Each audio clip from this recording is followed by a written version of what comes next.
There's no place to escape to. This is the last podcast. On the left. That's when the cannibalism started. What was that? Money can buy you that's right, I do. Elegance is learned, my friend. It's a real housewife who sings that? Learned, Ben Kissel.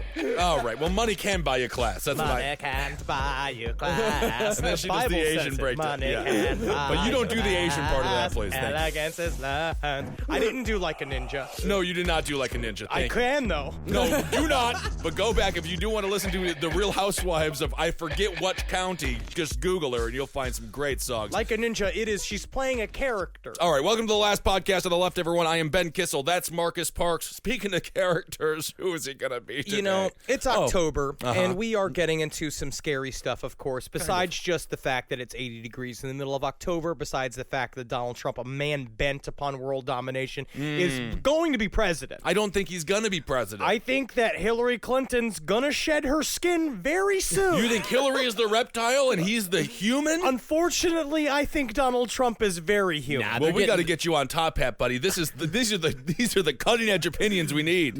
You have to be a real politician, you have to be a reptile. Donald Trump truly is an outsider, but he shouldn't be president. You see, it's a weird thing. In order to be president, you have to be a lizard. You must be a lizard. Yes, because you have to not have these feelings. You're dealing with many levels of interdimensional talks. Do you think Donald Trump can talk to the Greys? Do you think Donald Trump can talk to the Nordics? At this point, I feel like you're making the pitch for Hillary. If she can talk to the Greys and interdimensional beings, that's the president we want. It might be the president we need. An exopolitician. That's what we're looking for. But yes, but you know what's really scary? So you're off the Basaggio train? Yeah. But you know what? You know what's actually very scary?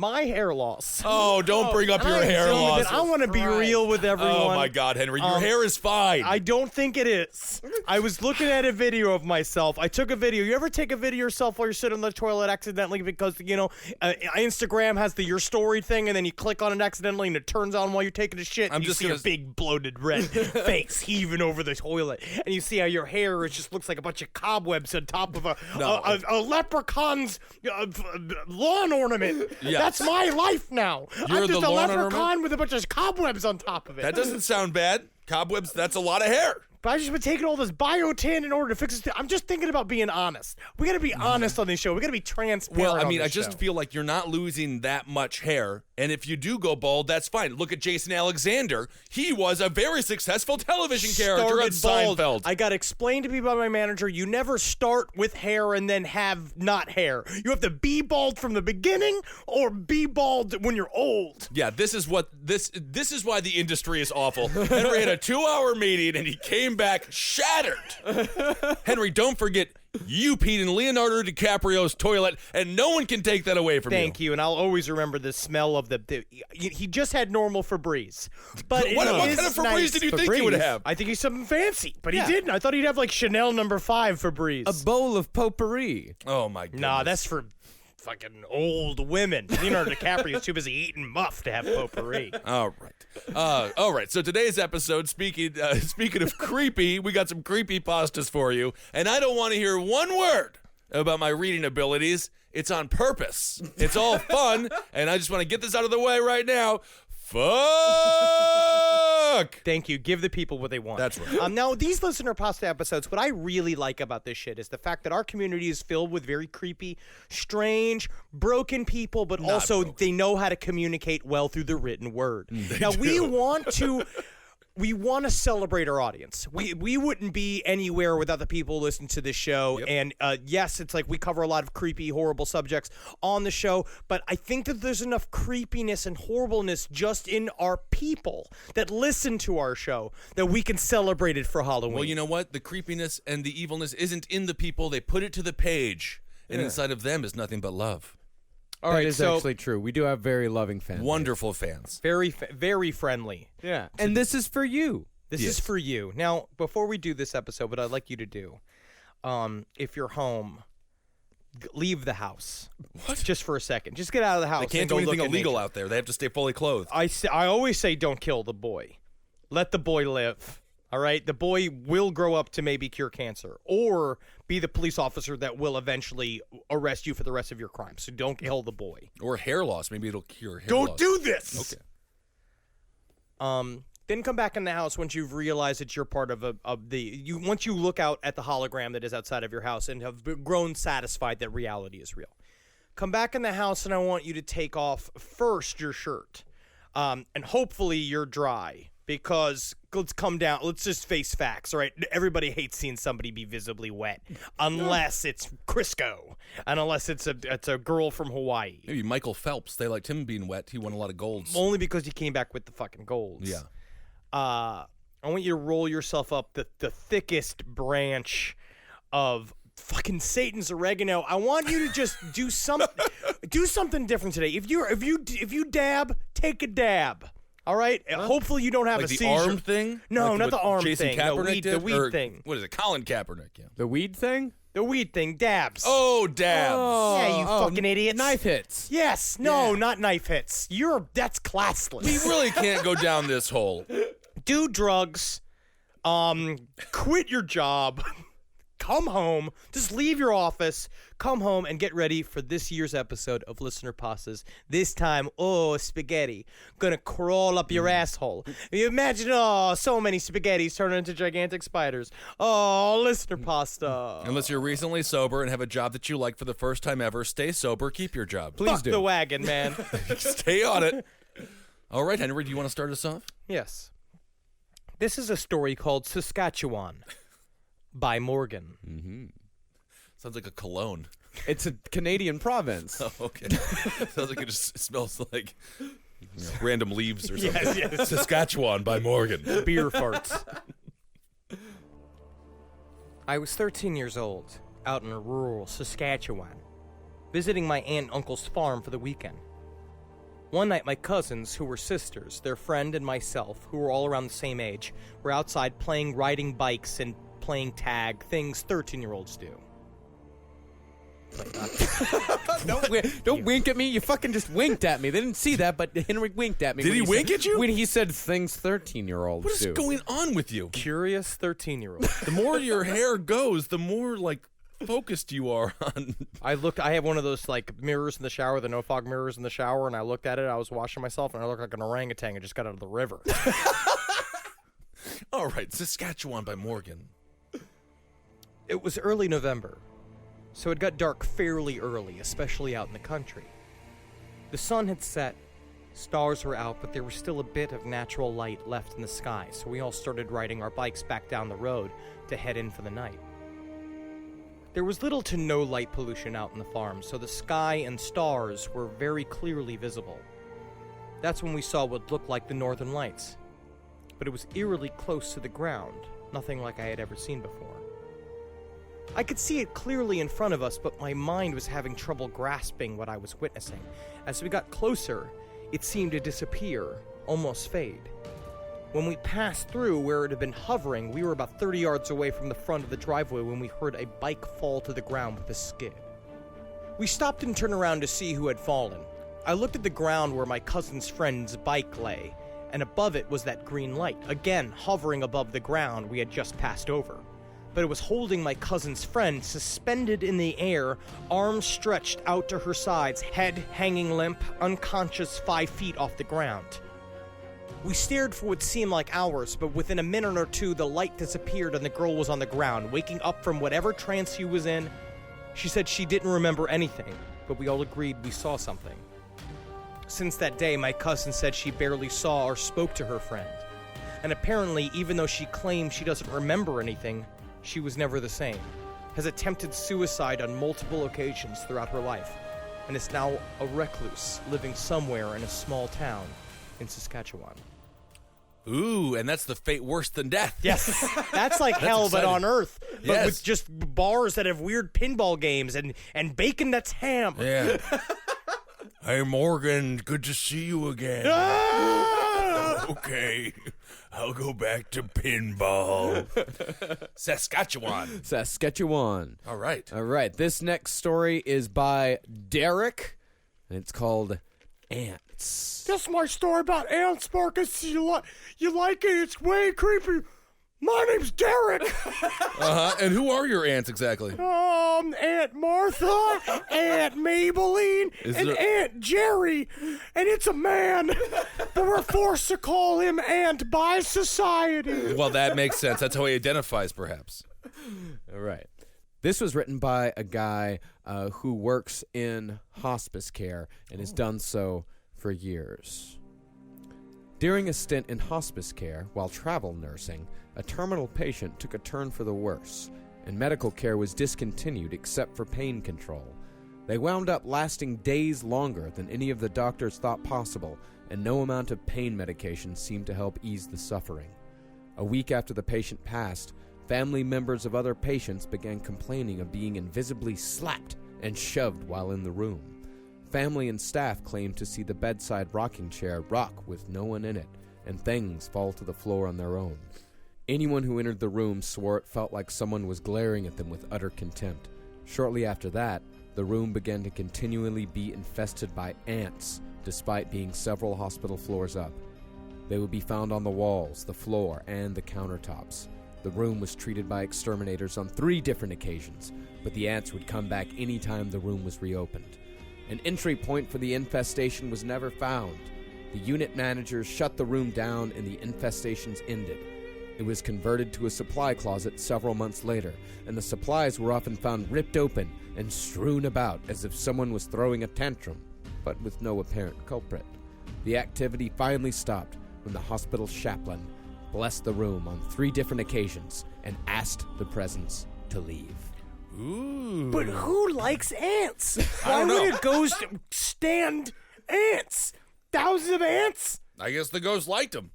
Well, either way, being a hospice nurse is the closest a human can be to being the angel of death. I would be exciting. so scared to go to work every day. It's like a ghost factory. Who's going to die? Yeah, they're future ghosts. I mean, what is life? You know? I think Life's they might be just- current ghosts. Dude, my big thing is, man, death's just another fucking trip. I agree. My friend, I think I've told this. 15? Yeah, Well, that is kind of true, though. It's just a ride, bro. I've told this story before, but my friend in college would, I think he still does work in a nursing home, and he would tell me stories about how people would stand up, they would snag their skin, which is about it's like paper mache at a certain age, and it would just rip down their whole bodies, and they have to glue it back on. I mean, who wants to live like that? Yeah, I would hate to live my whole life like my whole body was just tearaway clothing. Yes, it's kind of fun if you want to play a game of basketball. Yeah, but it's just like, it's like, oh, yeah, you said you we're got your this- shirts and skins. That fucking bone man sure knows how to do a layup. Just clattering bones and meat, just sinking threes. Well, Everyone's yeah. afraid to guard him because they get all Exactly. this fucking guts, fucking fluid all over him. Yes, it would be like what Magic Johnson went through before people got woke. Remember that? He had a case of he had a problem. HIV. He beat it though. He beat it. He did beat it. But What does, people that didn't have, want to. what does that have to do with people getting woke? Because you're people were like, just oh, saying- you can't let him look at you, otherwise you're going to get it. And then people realize, no, that's So not how you- it's transmitted. Genuinely used the term woke? I said it woke, yeah. What is it? It means you are aware that you were ignorant once, but now you're woke. Just say that. Yeah. I don't like woke. Just say, but yeah, I don't like that either. Just I say like like woke. before people was idiots. No, Yeah. before people was idiots is that's just a longer way of saying woke. Having HIV is not on fleek. That is true. All right, so this is my turn here. This is called the Burned Girl by Annie, and I don't know if Annie burned her, but either way. So I come from a big Catholic family, and my family's Christian, Yeah. so that's That is great. kind of close to mine. Yeah. All right, so I already relate here. So I come from a big Catholic family. When our old neighborhood started getting dangerous, my parents finally found a perfect house that would fit 8 kids, and we moved in. Or one Ben Kessel. I don't know. They got Yes, you fucking cocksucker. You don't even have to classify. You just say Catholic family. We know it's going to be big. They don't believe in wearing anything down there. Shortly after, so they moved in. They got the 8 kids in there. Shortly afterwards, my mom and dad would keep waking up to someone whispering "mom" or "dad" directly into their ear. All right, so they didn't like that. They would wake up. They'd wake up, check on all of us, and we'd all be sleeping. The fire alarms were constantly going off. Sounds of footsteps all through the day and night, and the basement would get an overwhelming smell of freshly lit match. Sulfur. Yeah, sulfur. I remember my dad constantly yelling at us, asking who was playing with the matches. How fun. The way you go through these stories a lot of times, it reminds me of like a dad on Christmas Eve going through his kids' like Christmas list of all the the gifts he forgot to get. Yeah, whatever. So the fire alarms are going off, a bunch of footsteps are happening, but the kids are asleep. I don't know how they're sleeping through all this. Isn't that interesting? But either way, and then someone's playing with matches, but the kids say they didn't do that. One time my brother walked out of his room into the hallway and stopped in his tracks because it was freezing cold. You want to move faster then, but that's fine. Then the fire alarm above his head instantly went off. My parents never believed in ghosts, but were thinking about moving out again. They were scared. So my mom decided... Don't even remotely sell it. They were scared. They were never sell it. They were scared. They were scared. They were scared. They were scared. They're all right. See, we're getting there. We're getting there. Try this next paragraph with that energy. So my mom decided to go to the library. After a few weeks, she came across an old article in the paper. 1958. The article in the paper was from 1958. It was about a little girl who was playing with matches in our basement. She caught her dress on fire and wound up dying in the hospital. Sort of a Richard Pryor type moment Oh, thank you. But a little girl. Thank you. But a little girl. I always wondered why running up the basement steps was the scariest thing ever. She had done the same thing while consumed in flames. Her parents were the ones that sold us the house around 30 years later. Thanks. You said that like it was some sort of fair, like, while she was consumed in flames. I think it's just fine. My parents had a priest come and bless the house, and that's when things slowed down. The fire alarms continued to go off around the anniversary of her death for years, and every year my parents still visit the little girl's grave. Yeah. Cute. Yeah, Kinda and nice. this is actually from the Cleveland Plain Dealer. She actually went to the library, the woman who sent this in, and she scanned the newspaper article from when this little girl died. Wow. She sent me the actual newspaper article. This is 100% real. There any pictures of the corpse? I don't think they... It was 1958. Yeah, you don't waste a picture on a corpse. Yeah, and this is an excerpt from the actual news story.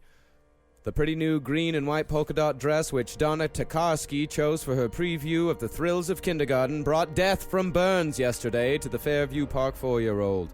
Donna, one of 6 children of Mr. and Mrs. Eugene Tokarski, died in Fairview Park Hospital of burns suffered Monday when she evidently set fire to the synthetic fabric dress with a lighted match. Her mother, Catherine, believes the inflammability of the fabric may have greatly contributed to the extent of the child's burns. Of course. Interesting. Did you know this? The lighter was invented before the match. You know, in Iceland, it's covered in green, and then Greenland is actually covered in ice. Will someone answer, why do we park on the driveway? You think about how funny that is.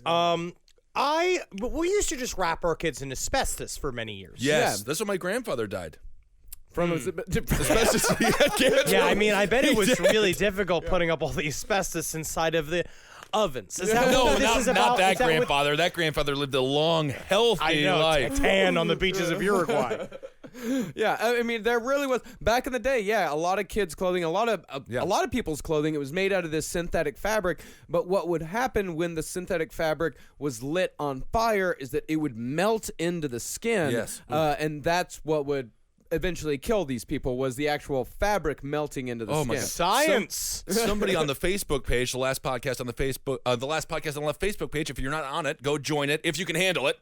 But someone just posted a bunch of pictures of people being tarred and feathered. Yeah. Holy hell, that's much. We joke about it like it's kind of a fun thing. Well, was we've seen bad. it on Looney Tunes, but then you see it in real life, and it's just like, oh, it's like hitting somebody in the head with an anvil. Looney Tunes, like bonk, oh. Right. In real life, your head just becomes like salsa. Yes. My God. All right. All right, Henry, you're up. When you watch so many videos of human death, you just realize that death is an uneventful just click, and one time you're alive, and the next thing you have full of memories and hopes and dreams, and the next minute you're just fucking meat. Mm-hmm. So this story is called My Radishes. More like butternut squash. Yeah, I mean, it depends on how you're done with it. I mean, like, if you die of cancer, technically you turn into a human scarecrow. But if you get hit by, Right. like, some sort of cement truck, yes, you're turned into more of a soup. I'm just picturing your son, like, just ready to play soccer, just ready to go to practice. Yeah, it's just so much fun, son. I love kicking the ball around. You know what I also love is the idea that every single breath I take is one last breath I'll take. And, like, let's say there's 1 million breaths I would Okay, take Dad. left. Now, Can I just get out of the car? 999,900. Let me out of the car, Dad. 990,000. Just let me out of the car. 999,997. It's like a clock that's always ticking. My Radishes. My Radishes by Anna. It sounds like a Rihanna song about her tits. This happened on the Metro in Washington, D.C. 3 years ago. I was riding home late one night, and at about halfway to my destination, the doors opened and a Santa-esque man in a tank top and suspenders boarded the train alone. Well, I should have been suspicious from the get-go. Santa Claus being outside of the North Pole, it's not Christmas time. You know he's here to rape. I'm sorry. Start that. Sorry. It is funny, but it's difficult. Well, I should have been suspicious from the get-go. I mean, a man with a beard. He looked like a harmless, white-bearded, pot-bellied man in his 60s. I noticed he was talking to himself animatedly. Right? Yeah. That's a word. That's totally a word. Animatedly? Animatedly. With animation. I noticed he was talking to himself with a lot of energy. and was wandering around desperately trying to get the few other riders to engage him in conversation. I paused the music I was listening to, but didn't remove my headphones so that I didn't draw his manic attention. Very good city move. Mm-hmm. After expounding on his extensive academic achievements in philosophy with, according to him, the world's most brilliant philosophers, peering out the window and noticing that it was raining and screaming, "The rain will be so good for my radishes!" He realized he had no willing conversation partner and, defeated, took a seat. As I surreptitiously watched him through the reflection in the dark windows, I saw him remove his glasses, clean them on his shirt, and then, without looking, pass them over his shoulder to the Asian woman behind him, who then put them on. He got off at the next stop, and the Asian lady kept the glasses on until I got off a few stops later. He entered the train alone, tried to talk to everyone, and then took off the glasses he was wearing and blindly passed them to the random woman behind him, who then wore them. I remember looking around the train to see if anyone else had witnessed this, and no one would meet my eyes. Please help me to understand. Hakuna Mafuck-It, Anna from Detroit. Hakuna Mafuck-It might be my favorite way to end anything. Yeah, it's Jackie's new catchphrase. Jackie's catchphrase. Is that right? Yeah. Hakuna Mafuck-It? Hakuna Mafuck-It. It's her most accessible and allowed catchphrase in the last 5 years. You can say that on TV. Mafuck-It's not a swear word. Yeah, it gets beep. Yeah, for more Hakuna Mafuck-It, go listen to page 7. All right, so the only way I can understand this is reality is thin, and that woman was also possibly in a level 4 improv class and understands you just say yes and you just build the story because you just wanted to freak you out. And the rain probably would have been great for his radishes. Probably. I don't know how radishes grow, but if somebody gives you glasses, put them on, right? Yeah. What else do you do with them? And you're also, again, you're in Detroit. So things are going to be different. Well, she was in Washington, D.C. at the time. Again, Washington, D.C. Washington, D.C.'s full of fucking lizards. All these people are variously connected through weird hidden means. Mm-hmm. I remember being in a Starbucks once in Union Square in New York City, and I was having coffee, and I looked over, and there was the same thing, a bearded looking, like a Santa-type man with those big blue blocker, like old people Love sunglasses but the one you put over glasses. Yeah. Mm-hmm.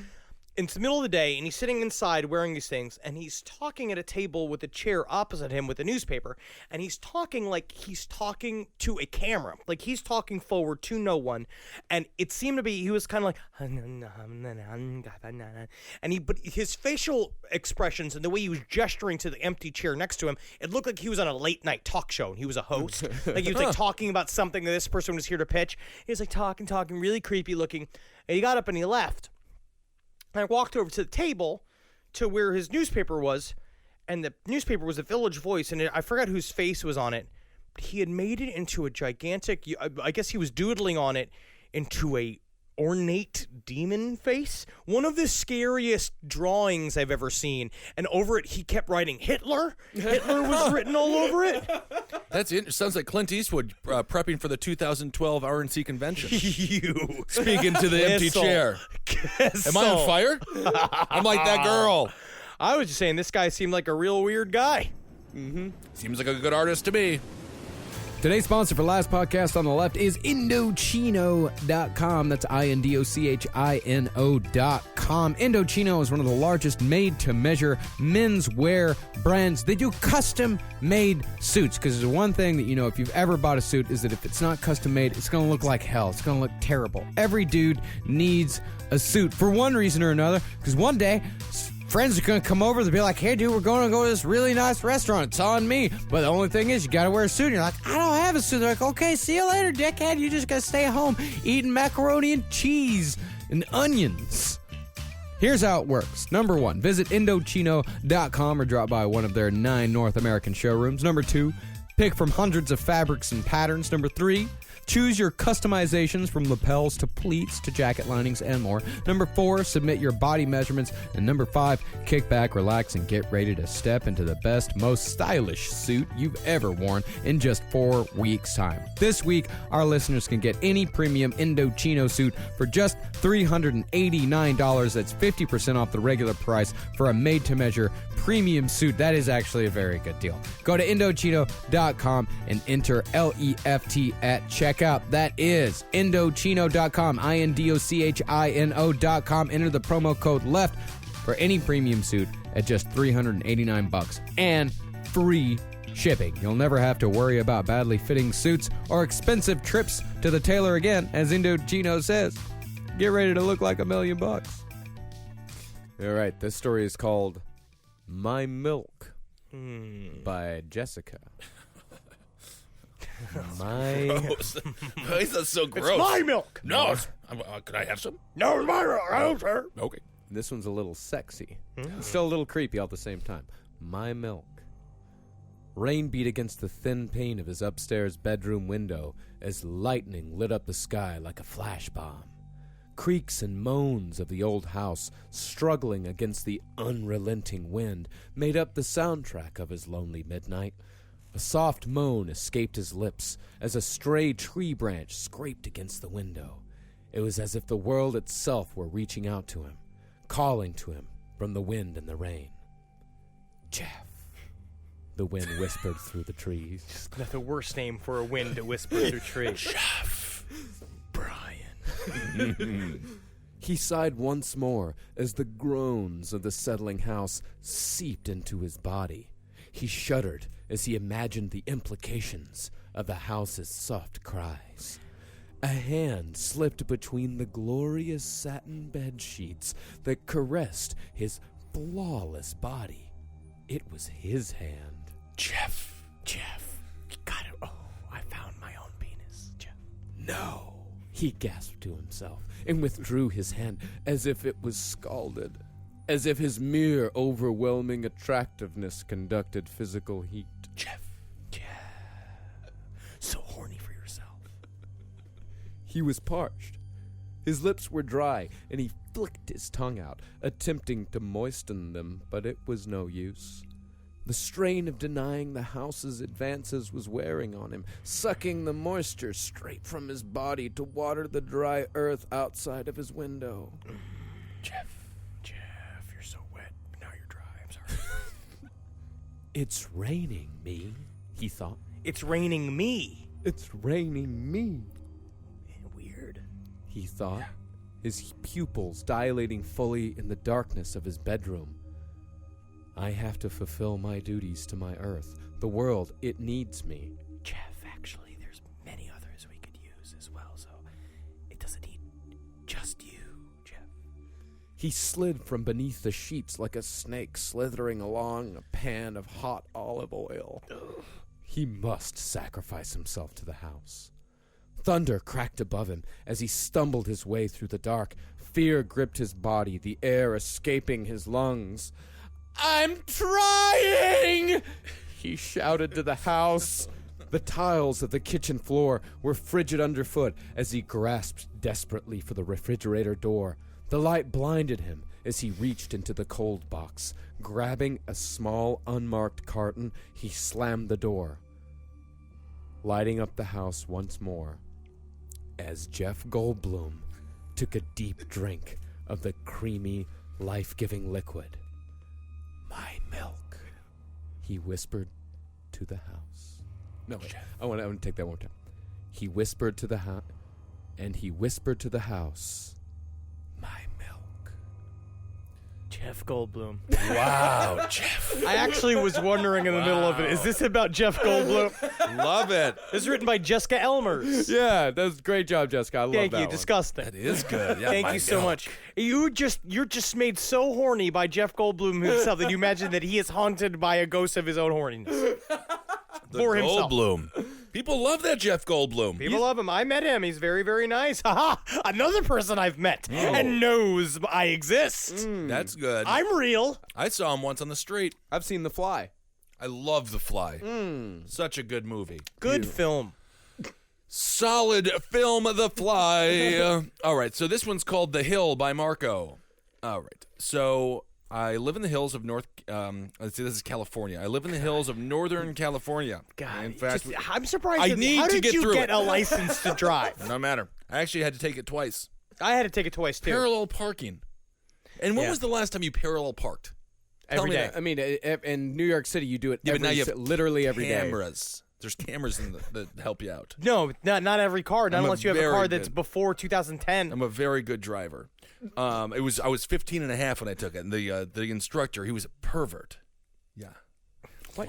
He was a pervert. What did he Kinda do? Like you're blaming your own failings on A pervert. the instructor. I mean, you can be a pervert and No, a parallel great parking. car driving No, instructor. it's when you have to parallel parking is when you when you go through a Wendy's and he makes you kiss you. That's the parallel park. All right, it's different. That's yeah. called a date.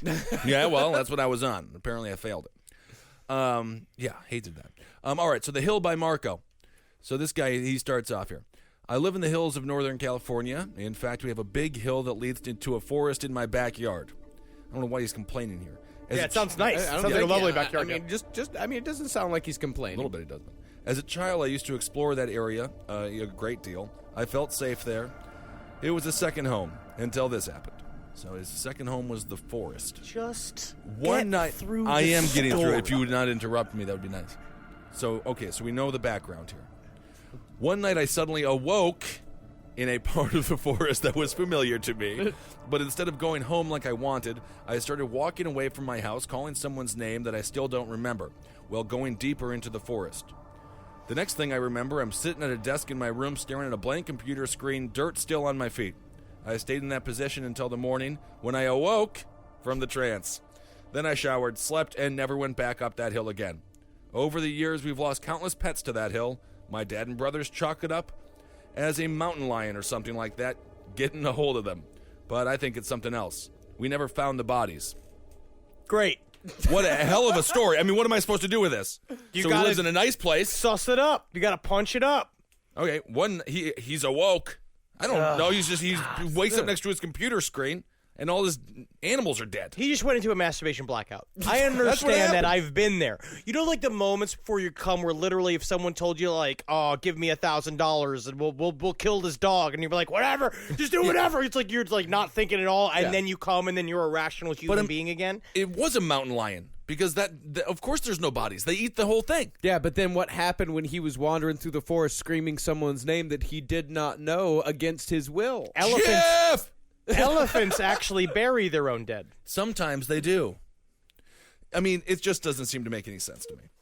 Yeah, Well, it's yeah, a ghost story. it's It's, a not ghost supposed story. to make sense. No, it's a story about a mountain lion. I mean, you think maybe it might be a mountain lion, No, but it's it's the definitely whole mountain. thing is that it's a possible paranormal experience. Kissel, you know what you are? You're a reductivist. What's that?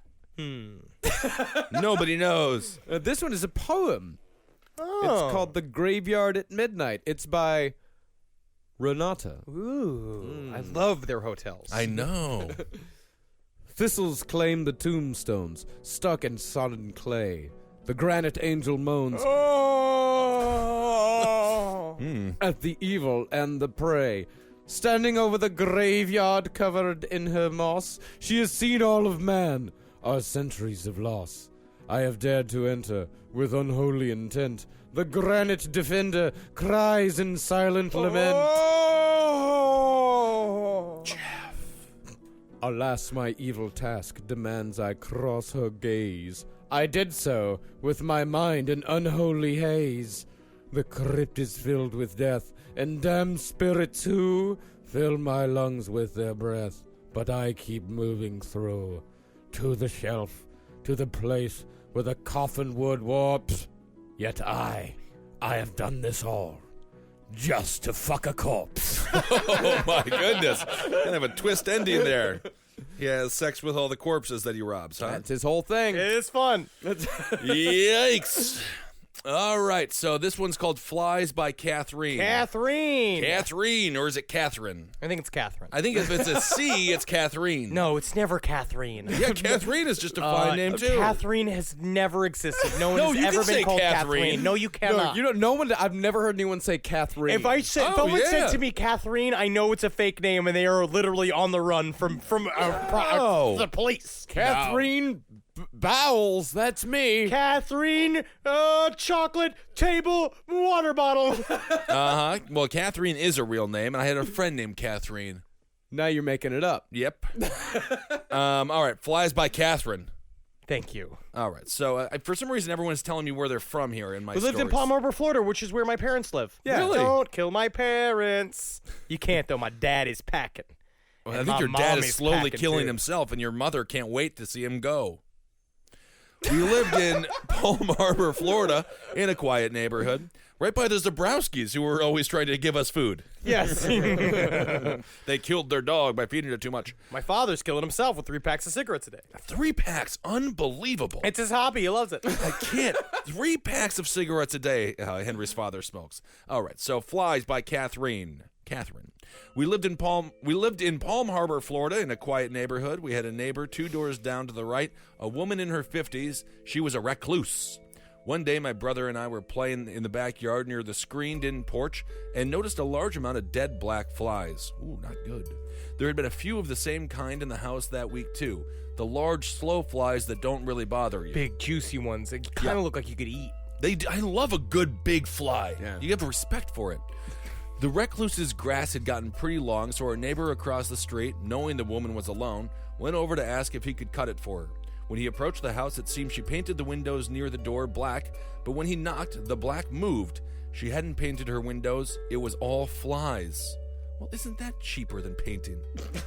He called the police, and they had to break in. They discovered her body liquefied into the couch. All of her animals were dead, except for one fat cat, which that is horrible. That fat cat was having the time of its life. Oh, yeah. Eating those flies. The woman had died of alcoholism 6 weeks prior.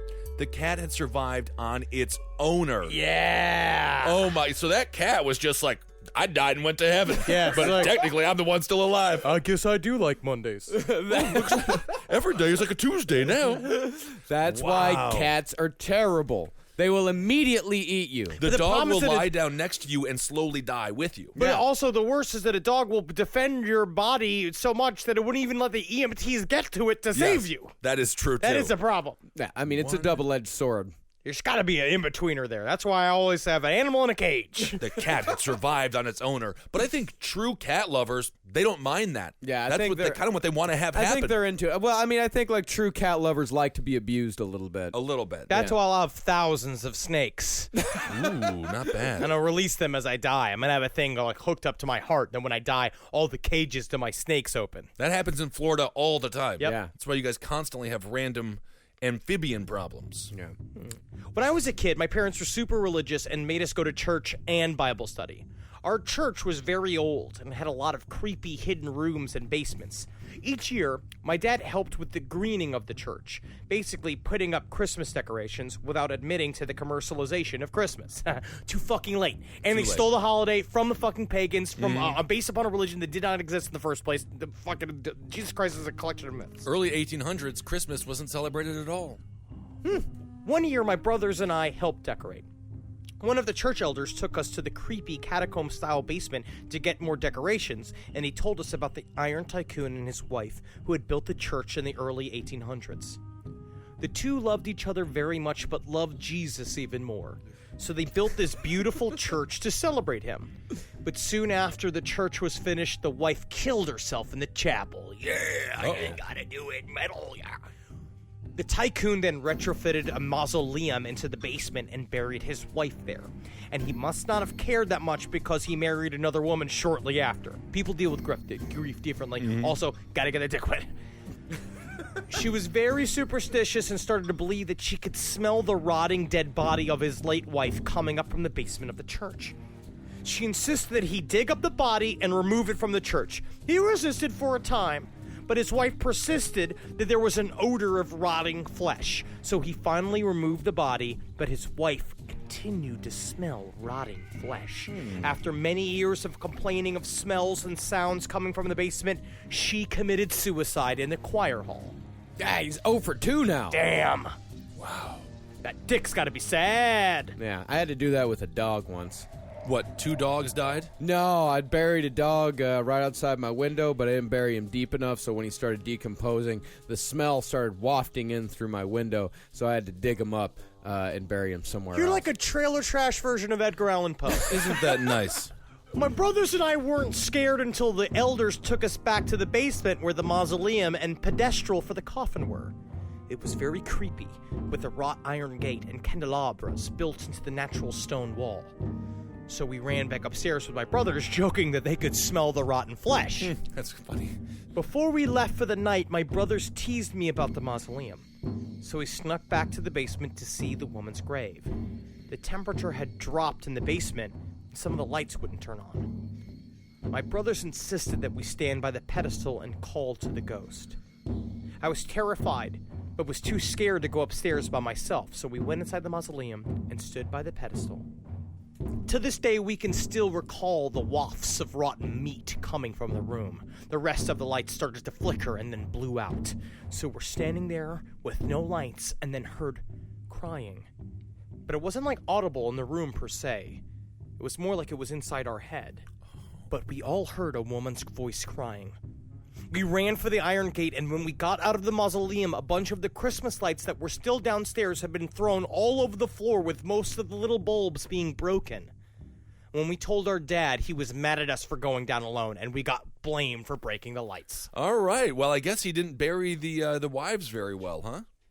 Is that what that's about? I mean, it's pretty much just they killed themselves, and he buried their bodies, and they haunted it through smells of rotting flesh, which a lot of people say, like hauntings, the smell of rotting flesh, at least in poltergeist activity, often. Accompanies the haunting. Makes sense. Smells and movements, like when we're in the bathroom. Oh, that's a sign of good health. I bought a blender. I've been juicing. So You I've been keep saying very the healthy. term juicing, I'm but you're juicing. just putting booze and strawberries in it. You're just making decadence. No, That's not juicing. It's not juicing at all. Yeah, it is juicing. Strawberries, mangoes, kiwi, banana, and there's one more thing that I'm forgetting. Rum. And I put in a bunch of rum, and and rum has coconuts on the old cover there. So that's kind of a coconut. You're just getting drunker in a fruitier way. Hey, man, all I know is I feel great. My skin's never looked better, and I am gaining weight. I see you are visibly hungover as well, more often than normal. Yeah. Yeah, well, no, I'm not hungover. I'm super vitalized. Our other sponsor today is AdamandEve.com. Go to AdamandEve.com, and for a limited time only, you'll receive 50% off just about any item. When you select your one item at 50% off, you'll also receive 3 free adult DVDs plus a free mystery gift. And to top it all off, they'll even throw in free shipping on your entire order. AdamandEve.com. Use the code LEFT at checkout. That's LEFT at AdamandEve.com. Use LEFT at AdamandEve.com. Okay, this next story is by our old friend Claude Wilson. the boy. Yeah, the boy who wrote the wonderful Cthulhu story last year. This one is called Intrusive Thoughts. Intrusive thoughts are involuntary, unwanted ideas, images, or compulsions that can be distressing, become obsessive, and be difficult to ignore. They are usually violent, sexual, or otherwise inappropriate and aggressive in nature. The source of these thoughts in literature is the metaphorical imp of the perverse, a term popularized by Edgar Allan Poe. A parallel concept to this is the Freudian death drive, or thanatos, the inherent human compulsion towards self-destructive behavior. Why do we as humans feel this compulsion towards the destruction of both the self and the other? What biological, evolutionary reason is there for our mind to tell us to do these things if we as organisms have developed in such a way that we would want to survive? Well, what if that voice in your head, those intrusive thoughts, aren't coming from your brain? What if the imp of the perverse is real? I see that you're eating that carrot, but I was actually thinking of a fun little idea about how about instead if you put up inside of your asshole. Is that the imp of the perverse talking or my brain? No, guilty. Oh, I see you're eating that apple. That seems like a fun little thing. How about instead of putting it in your mouth, you take it instead you put it up inside of your asshole? Seems like a similar thing to what I thought about with the carrots. How about we kill that police officer, huh? That'd be kind of fun. You know what? It's he's just hanging out, waggling his big fat pear bottom around. Why don't you go over and take his gun? Take his gun. Have fun with that. The imp. Make it fun. Have fun with this one. Have fun. That's what life is all about. It's all about having fun. I actually do believe there's also a theory. The reason why we have not been approached by alien races is that because any species that builds its way towards consciousness is essentially on a suicide drive, and they kill themselves before they can reach intergalactic travel. So you're saying The that aliens are all dead? Well, essentially, yeah, and then we blow ourselves up, and that we're on the track to blow ourselves up. consciousness, you're saying that consciousness is a suicide machine. Yeah, fuck yeah, dude. I can totally see it. I was just watching. Yep.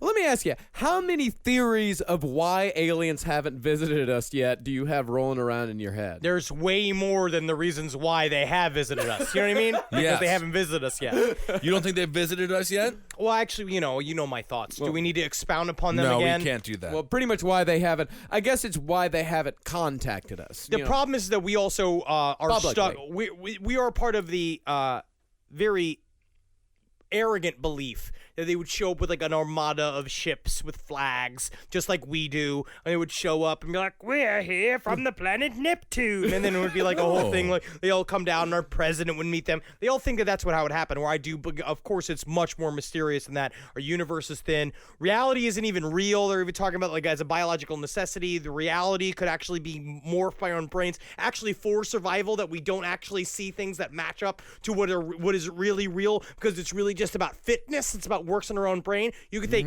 Ragnar for that article that I read at the gym yesterday while I was struggling. I almost threw up while I was doing the back machine, and I was like, this isn't real. And then it is was real. easier. But it is real, though. It's not, though. It is. You've been watching Brain Games. That's kind of a fun show on television. By the way, yeah, we are creating our own doom. It's going to be robots, though. I was watching nothing but robot footage yesterday. They just beat the hell out of these robots. They're like, it can take it. And it's like, well, that's good to know that you can beat it with a lead pipe and it's doing just fine. I'd trust robots rather than people at this No, point. absolutely not. Yeah, bring on the robots. Yeah, Ben, you're really getting into this robot thing. It's awful should be. terrifying. It's terrifying. You should be. They're going to be it's fucking 80 degrees out. It's October. We're done. We're done. Robots need to take over because they know Robots what's up. are more pollutant than humans. All they're a bunch of gas. But they don't need water and air to live. What do you mean that robots are a bunch of gas? They They're got not, gas. They're not all running off of combustion They're engines. lawnmower robots. we're not Robots all- are lawnmowers. Lawnmowers are robots. We're not trapped in a forever long episode of Steampunked, Well, which is I the don't show know. that I've been watching recently. Is people doing it's steampunk designers Either designing way. things for rooms and Everyone's just like, fucking bad. the robots are going to take over, and then we just keep on making them, and then Charlie Rose just interviewed one. Why are you? Yeah, you sent out you sent an article. They can sweat now. What do you mean? That's just lubrication. Yeah, That's like just oil. squirting Yeah, juice. it's same thing. sweat. It is robot sweat. No, the it's same not. thing as oil. When they trick us, and then all of a sudden you go home with a robot, and you lost all your body parts. Because she was sweating. You thought she was real. Even in Total Recall, they didn't sweat. Yeah, I am uploading my brain to the first exoskeleton that we heard You're about not last going to episode. get I'm you going have to to do be- it. You have to be Elon Musk to do that. I'm going to be the funny one. the funny exoskeleton. Well, I don't know. This one's called House Invasion, and it's by Katie. House Invasion by Katie. All right. They're always telling me where they grew up here in the starts. They're trying to connect. Yeah, see. they're trying to connect. So this is Katie's life, not mine, just to Yeah. make that clear. They're setting the scene. All right. I grew up in a suburb on the edge of some woods near St. Louis. Our backyard had a thick band of trees behind it, and one Saturday when I was 12 years old, I was out back mowing the grass with my 2 dogs tied up nearby. The dogs started barking at something in the trees, but I didn't see anything. I assumed it was a squirrel or something. I didn't think much of it. So she's mowing there. She's got the dogs with her. The next day, my younger sister was home alone, and a man rang the doorbell. My sister answered, and he asked if our parents were home. She told him that they were upstairs. He said okay and left. You also, you know what it Yikes. is? So sometimes, too, the way you read the stories, it's like you're a police officer dealing with a streaker. Well, you never know what they're up to there. A couple of days later, I was at school in the middle of class when someone came to the classroom door and asked me to come to the office. My dad was there waiting for me, looking very upset. The dad is upset. Kind of nice to get out of class, though. He hugged me and told me that something bad had happened to my mom. I immediately worried that she had been hit in a car or, had been in a car accident, was maybe even dead, but my dad continued and told me that she had come home from the grocery store and a man had been in the house. He had a duffel bag full of our stuff, electronics and jewelry, and held my mom at knife point. Our next-door neighbor noticed that our dogs had run outside, and she came to check on our house. Isn't this nice? A nosy neighbor could save the day. Let's see how it works out. A lot of times a nosy neighbor just masturbates to your children. That's not good. The man with a knife still on my mom made her let our neighbor into the house. He forced them both to undress and possibly worse, but my parents would never tell me exactly what happened. They watched How I Met Your Mother. There was something kind of fun. There was nothing bad happened there, I promise you. They all learned about life and love. I don't know. Maybe they watched maybe something kind of like a fun Brain Barbara games. Streisand. Yentl. They eventually ran in separate directions and the man fled. Okay, so now everyone's safe. The police found him the next morning sleeping in a tent in a nearby house's backyard, which struck me as particularly dumb of him, but whatever. The police found a little nest in the woods behind our house, and it turned out that he had been sleeping there for about a week, watching our house. Our dogs had been barking at the guy in the woods while I was mowing the lawn 50 feet away. You just shouldn't have given him this story. This is actually very creepy. That man was in a tent watching the family, and then he, at knife point, with the help of a neighbor, raped this woman's mother. He did not do that. Nah, they were just hanging out in their underwear. That's not true. That is the truth. Keep it upbeat. That's not an upbeat story. That is You can't be upbeat. like, Yeah, you the can't- police found him. All right. It's a lovely story. That is nice, and I'm happy the dogs were okay. I was worried the dogs were going to die. Sigil Abduction by Emmett. So when I was bumming around the UK, living on couches and stuff as a little homeless holiday, I began doing some magical exercises to try and get me a job. Sigils, middle pillar exercises, that sort of thing. And you know what? It worked. But that's not the crux of this story. My dreams began to take on strange symbolism as I felt the spell come into manifestation over the course of a couple of weeks. I had been reading the works of Robert Anton Wilson. Hieroglyphics of the god Horus began appearing on the walls of otherwise unremarkable dreams. In a lucid dream, I was offered a pill with the Eye of Horus on it. I didn't take the pill. I'm a little paranoid about letting things in. So one night, the fella I was staying with was out, so I was asleep in his bed. In the middle of the night, I woke up to see a strange sight above my bed. It was like an enormous black pyramid, and I would have been invisible if it was not lit up with a slight light coming from around its edges. Now, I don't know how to explain this correctly, but the object seemed to be floating behind the world, behind reality somehow. If you've read Grant Morrison's The Invisibles, think of it as being something floating outside of the superfluid that reality is projected on. I got you. I follow. Anyway, as soon as I noticed, as it began to fade away, and I called out to it, "Hey man, come back, I want to talk." Suddenly, a cacophony of sound, think like someone playing a trillion notes at once on a synthesizer, roared up and engulfed my consciousness. It was terrifying, and for a moment my brain tried to brush it off as just a movie, nope, it's just a game, nope, just a dream, nope, fuck, this is real. Absolute terror set in, and then I was pulled into my first out-of-body experience, and my only one since. The noise increased in intensity, and I began to be pulled towards this massive light, colour, and noise that I couldn't really make sense of. A feeling in my brain was going to stop this experience into an alien abduction scenario to make sense of it. I called out to communicate with me in a way that makes sense. I just continued to pull me towards a terrible mass. I formed astral hands somehow, and know that I should signal it somehow. I throw out a symbol, because these things speak in symbols, right? And all I could think of was to flip it off. And I did, and I was thrown back into my body, and then I laughed, because it was one of the most incredible experiences of my life. I'm just saying, if it's your first out-of-body experience, it means that you should have a second one. But he only had one. He had one.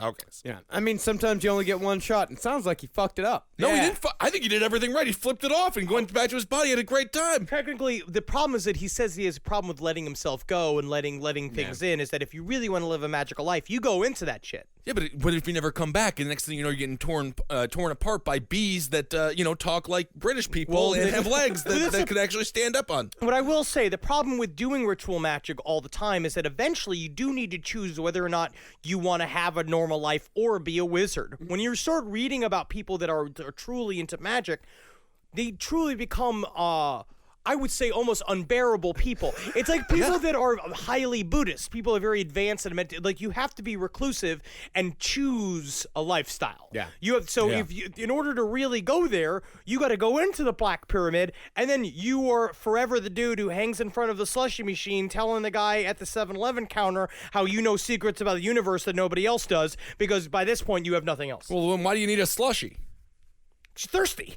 Yeah. All right. I mean, even if you have the secrets of the universe, you can still enjoy the sweet, sweet, icy sensation of a slushie from 7-Eleven. And Seem literally like nothing- cherry Coke kind of guys. They get the cherry Coke. You know what they do? Yeah, I bet they do get the cherry Yeah. Coke ices. Yeah, you get straight up cherry, man. That's the way you go with an icy. the worst kind of icy. I get them at the movie theater sometimes. I get a cherry icy every time I go to the movie theater. I get a cherry icy. I tried to mix it with vodka, but the vodka melts the ice too fast. Yeah, we did that. Remember, we did that in L.A. Yeah, it didn't work. Yeah. Did not work out for us. That's okay, though. All right, Marcus, you're up. All right. This one is called The Leaf Spirit of the Old Church. Oh. My story involves my childhood habit of breaking into old buildings in my hometown. There was an old church that belonged to the Jesuits who had been stationed on my reserve, but the church had long been boarded up. A few of my friends and I had a habit of breaking into old places as we considered ourselves urban explorers. We pulled a corner away from the front door to go in. The metal beams supported the building were rusting through the walls, and they were almost blood red. The floor was covered in ripped paper and bird feathers, and there was no altar. Next to where the altar should have been was a door with a hold from the top left half to a few inches above the missing knob. We opened the door, and there's a staircase that leads down that is stone and covered in moss. A few of us decide to go down using my friend's lighters as flashlights. My friend Crystal slips the last few steps and falls down. The basement is a dirt floor and covered in old, rotting leaves. As I'm helping Crystal up, the room starts to buzz like something is powering up, and the air is sucked away from us. We look across the basement, and the leaves are pulling back towards the opposite wall like a wave. As the wave reaches the back wall, there's a loud sound like a tornado, and we haul ass up the stairs and slam the door as we hear the roar behind us.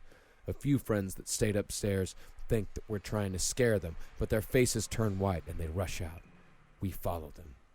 We found out later that the other girls saw a face in the hole in the door that looked like it was made out of leaves. Ooh, Cool. Environmental monster. Our friend Compost.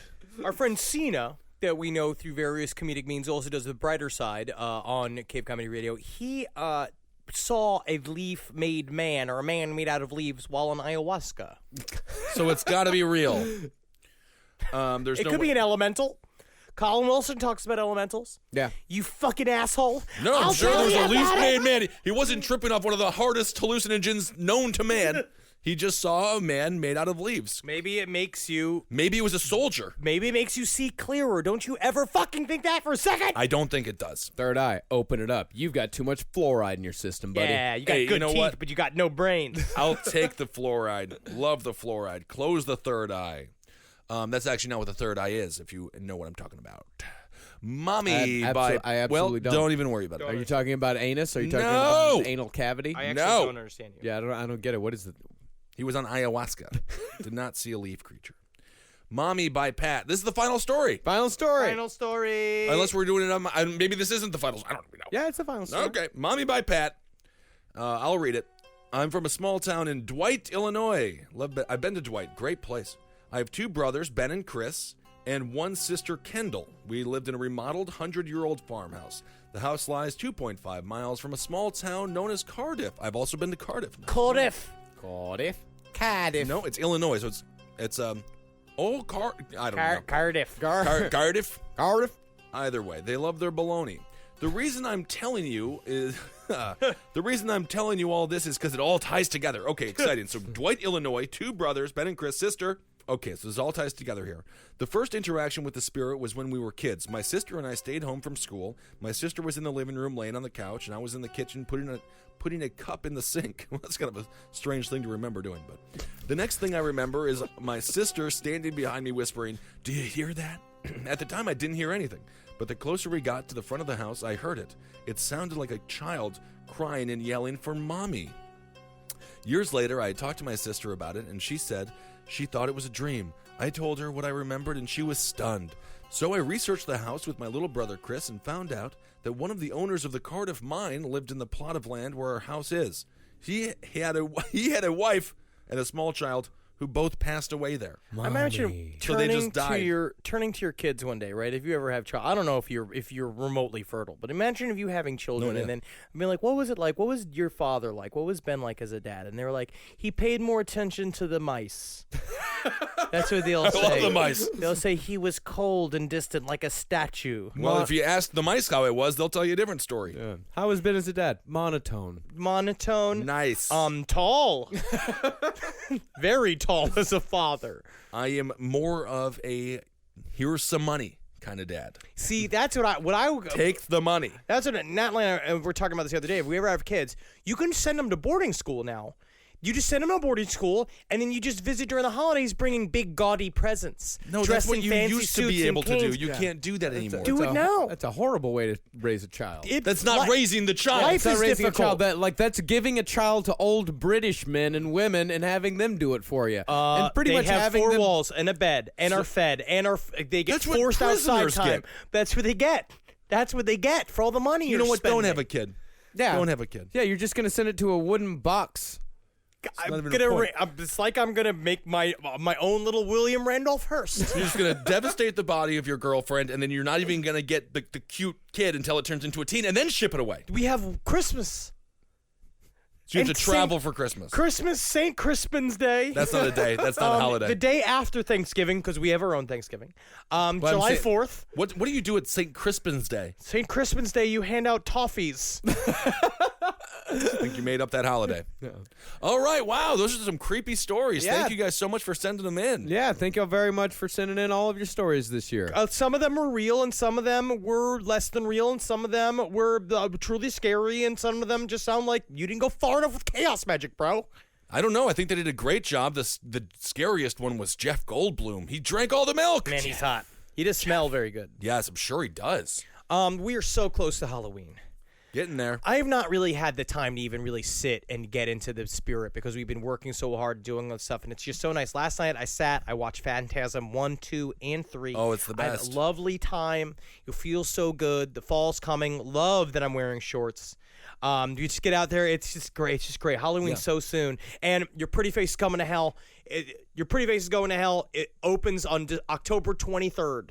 So please, for the love of God, watch it. Hell is waiting for you, cocksuckers. All right. I also watched a movie called Clown, which was very Clown. scary. Well, they say clown, but it's clown, and I highly recommend it. Check it out. Also, Dinesh D'Souza's Hillary's America. Oh, Jesus Christ. It got 4% on Rotten Tomatoes, and it deserved less than that. It was the worst thing I ever saw in my life. You know what's really fucking good? An Iranian horror movie called Under the Shadows. Yes. Very, very I hear good. it. Just I was recently very watched close that. to watching that. I got to say, the Iranians are absolutely crushing it, although I'm not sure if that movie was actually the vampire film.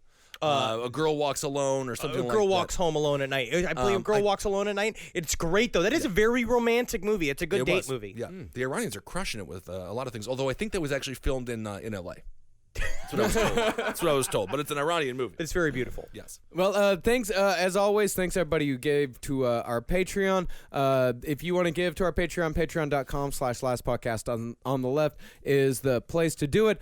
Tickets are on sale for Boston right now. Go to cavecomedyradio.com/live to find tickets to Boston. Those are selling out extremely quick. Can't wait to go there and have you guys throw things at us. Yeah. No, they're very nice in Boston. I don't know. They're very rowdy. When we do Murderfest, used to do Boston all the time, and they're great comedy crowd, but they're nuts. Yeah. Park the car in the Harvard yard. Very good. That- Pack the guy to Harvard Yard. Be sure to do that. I'm going to, because that's an impression. All right, doctor, you gotta get up from Boston. I'm from Boston. That's Boston? You I'm sound from like, Boston. Fire Marshal Bill My name is from Boston. I'm from Massachusetts. In Living Color. All right. And that's on January 7th. And in December, we're doing Seattle and Portland. All the links to these tickets are over on cavecomedyradio.com/live. We've got, I think, let's see here, 1, 2, 3, 4, 5, 6 dates that we are just a tiny little hair away from finalizing, from being able to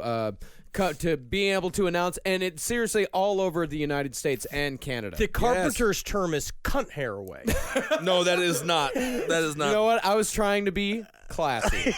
I don't like Money it. can't buy you class. And that's Money the thing can about buy the you. Patreon. Money couldn't buy you class. Money could buy me class. Patreon, you met as much money you give it to us, you'll never buy us class. Yeah, No, I'm never. gonna get class. I got a bunch of class. I don't want no class. I want class. I Yeah. got a bunch of Loretto high heel boots coming. And I ain't got no principles. Ben, your class ain't nothing but trash. All right, whatever, you idiots. All right, so let's see here. Thanks so much for supporting all the shows here on Cave Comedy Radio. Ablington's Top Hat, it's heating up. We only got 3 more weeks of this election hell, or maybe 2 more weeks, I'm gonna depending on when fucking this blow comes my out. brains out. Yep, so that'll be exciting. And Sex and Other Human Activities, The Round Table of Gentlemen, The Lucky Bone Show. Mixcloud.com/Marcus Sparks for that. And check out The Wizard and the Bruiser. That's Holden McNeely's show. He's doing it with Jake Young. Just, you know what? Just put it on mute and play one through. Give him a reason to live. He is because just it's a really fun show. I'm actually, I produce a few episodes, so I'm on a couple of them. But yeah, go and check it out. The Sandman episode that we just did was a lot of fun. So There we go. go and check that one. That's a good one to start with. Hail Satan, everyone. Yes, and of course, should we say something about Washington D.C. or? We sold out. So don't bother coming to that then. Yeah, we sold out our Benson Ball show. So we can't wait to see y'all there. Come on down. Come on down. Check it out. All right, hail yourselves, everybody. Hail me. Oh, man, I got a shit. Okay. Hey, Ogeen. I do too. Yeah. Oh, good God, Tag Medusae. team. No, it's not a tag team. Tag team That's it. not how tag team works. Bushwhackers. Dude, don't even bring up the Bushwhackers. There's a great tag team.